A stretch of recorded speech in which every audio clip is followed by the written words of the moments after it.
నిన్న RCB, CSK మ్యాచ్‌లో మనం చూసాము.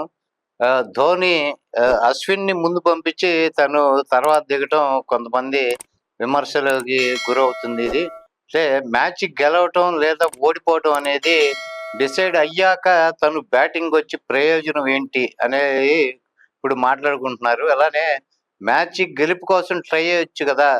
కొంచెం ముందు దిగి లాస్ట్‌లోనే ఎందుకొస్తున్నావు అని ధోనిని అడిగితే, నా ఏజ్ అయిపోయింది. దూబే, జడేజా లాంటి వాళ్ళకి ఎక్కువ అవకాశాలిస్తే వాళ్ళకి ఇంటర్నేషనల్ క్రికెట్ ఎక్కువ అవకాశం ఉంటుంది అని ఇంతకు ముందు అనటం జరిగింది. అలానే అది అప్పుడులో అది కరెక్టే అనుకుందాం కానీ, ఇప్పుడు ముంబైతో సీఎస్‌కే మ్యాచ్ గెలిచిన తర్వాత అశ్విన్ కన్నా ముందే ధోని గ్రీజ్‌లోకి రావటం జరిగింది.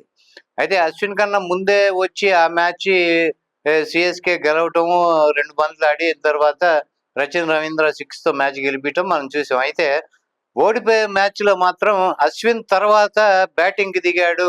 ఇందులో ట్విస్ట్ ఏంటంటే అశ్విన్ ఇంటర్నేషనల్‌కి క్రికెట్‌కి రిటైర్మెంట్ ఇచ్చాడు. దూబే, జడేజా అంటే కెరీర్ కోసం త్యాగం చేస్తున్నారన్నాడు. మరి అశ్విన్ ఏం కెరీర్ ఉందని ముందు పంపించాడు. మ్యాచ్ ఓడిపోయామని తెలిసాక లాస్ట్ ఓవర్స్‌లో 6 బాల్స్‌లో 6 కొట్టినా గెలవం అని తెలిసినా 2 6లు, 3 4లు కొట్టడం ఎందుకురా అంటే నెట్ రన్ రేట్ కోసం అని అదేదో కొంచెం ముందు వచ్చి ఉంటే ఇలా కొడితే 50 రన్స్ తేడా 40కో, 30కో, 25కి వచ్చినా కొంచెం సీఎస్‌కే అభిమానులు ఆనందపడేవాళ్ళు. నెట్ రన్ రేటు అప్పుడు ఇంకొంచెం ఉండేది. అట్లానే ఇండియన్ టీమ్‌కి ఎక్కువ ట్రోఫీస్, ఐపీఎల్ ట్రోఫీస్ అన్నీ తీసుకొచ్చిన ఎంఎస్ ధోని ఆయనకి ఒక కెప్టెన్ కూల్ అని లెజెండ్ ఇండియన్ క్రికెట్ లెజెండ్ అని స్థానం ఉంది. ఇంకా మంచి బ్రాండ్ వాల్యూ ఉంది. ఈ ఐపీఎల్ ఆడకుండా ఉంటే అలా ఆ విలువ అలాగే ఉంటుంది. కాదని నేను ఇలాగే ఆడుతా అంటే చాలా మంది అంటే అప్పుడు ధోని స్థాయి ఒకప్పుడు చూసిన వాళ్ళకి తెలియదు. ఇప్పుడు అప్పుడున్న పిల్లలు ఇప్పుడు కొంచెం యంగ్ జనరేషన్ అయిన తర్వాత ధోని విలువ, ధోని స్థాయి ఏంటి అనేది ఇప్పుడు వాళ్ళకి తెలియదు కాబట్టి వాళ్ళు ట్రోల్ చేయటం అనేది ఇప్పుడు జరుగుతుంది. అట్లానే ఆయన స్థాయిని ఆయనే తగ్గించుకున్నట్టు అనిపించటం గానీ ఇలా జరగటం ఇది ఈ ధోని చేతులారా చేసుకోవటం తప్ప మరొకటి కాదు. అలానే రాబోయే మ్యాచ్‌ల్లో సీఎస్‌కే బ్యాటింగ్ ఆర్డర్‌లో ధోని చాలా ముందు దిగితే అంటే దాదాపుగా ఆల్మోస్ట్ ఇది లాస్ట్ సీజన్ అయ్యే అవకాశం ఉంది ఎంఎస్ ధోనికి.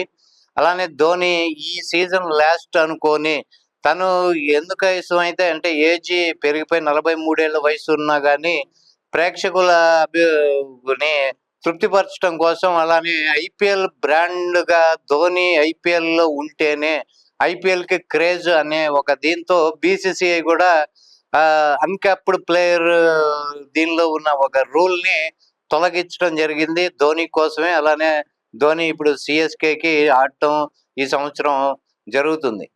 అయితే రాను రాను వచ్చే మ్యాచ్‌ల్లో ఇంకా చాలా మ్యాచ్‌లు ఉన్నాయి కాబట్టి ఐపీఎల్‌లో ఈ రాను రాను వచ్చే మ్యాచ్‌ల్లో అయినా ధోని ముందు దిగి ఇటు అభిమానులు గాని, ఇటు స్టేడియంలో ఉన్న ప్రేక్షకుల్ని గాని అలరిస్తే బాగుంటుంది. అలానే గెలుపోటములు అనేది ఎవరి చేతిలోను ఉండదు. అదనే టీ20 మ్యాచ్‌ల్లో ఎలాగూ అది మనం చివరి ఓవర్ వరకు డిసైడ్ అయ్యే అవకాశం లేదు కాబట్టి కనీసం మ్యాచ్ గెలిపించే సత్తా బెస్ట్ ఫినిషర్‌గా ప్రపంచంలోనే పేరు ఉన్న ధోని ఈ వయసులో ఆడటం అయినా ఓకే ప్రేక్షకుల కోసం ఆడినా దానికి తగ్గట్టు అతను కూడా కొంచెం ముందు దిగి చాలా ఈ రకంగా గనక నిన్న ఆడినట్టు ఒక 15 బంతుల్లో 30 కొట్టినట్టు అలా ఏదైనా మెరుపు ఇన్నింగ్స్ ఏదో 3 6లు, 2 4లు అలా ఆడినా ఇన్నింగ్స్‌కి ఉపయోగపడుతుంది. ఇటు ప్రేక్షకులకు కూడా వాళ్ళు ఆనందం వ్యక్తపరుస్తారు. అలానే ఫ్యాన్స్ కూడా వాళ్ళు చాలా తృప్తి చెందే విధంగా ఉంటుంది. అలానే ధోని అలా నెక్స్ట్ ముందు జరిగే మ్యాచ్‌ల్లో ఇలా అతను డౌన్ మార్చుకొని ఆడుతాడని ఆశిద్దాం. Thank you.